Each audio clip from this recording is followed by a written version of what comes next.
rejected by Locsin. Narito ngayon si Baldavid. Bulusok ang pasa. Okay, to Locsin.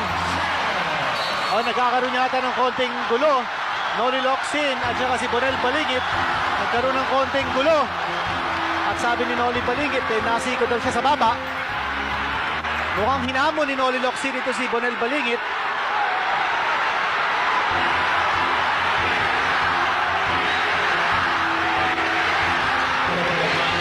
We shall take a second look.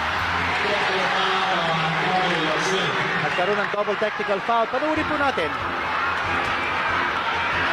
Then after the shot, Yung yun, tinapon ng bola ni Bonel Balingit. Nagkatitigan yung dalawa.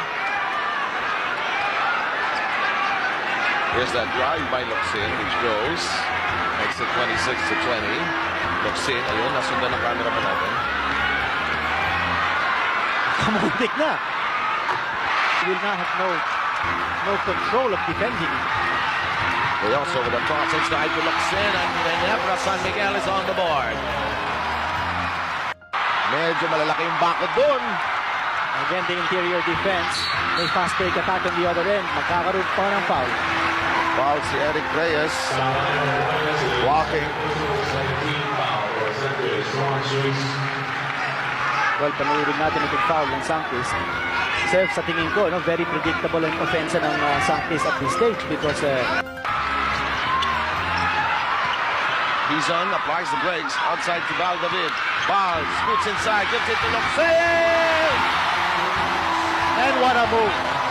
Again, Baldavid making... David giving instructions. Here's Locsin grinding hard. He is on fire. Shifting in mid-air. Not only that, ito si Baldavid has put pace in the tempo of play of Ginebra San Miguel. And the man who has been doing the damage offensively, kaya po yung bagong kasal, si Noli Locsin. And second straight timeout taken by Derek Pumarin. Why not? The tank is on a rampage. Depende rin kung sino magdadala ng bola eh. Locsin breaks loose.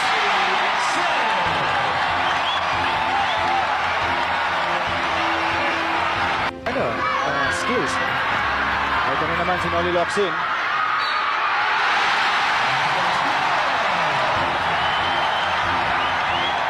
He is playing with a passion, with fire. Ang feeling ni Noli Locsin, he can take on this entire Sanctis team by himself. Alam mo tayo, marami na rin nakita laro sa ating career sa mga kininis more as we're inside 7 minutes. Locsin slowing it down. Sabi niya, wag. Hop, ikot natin ulit. Yes!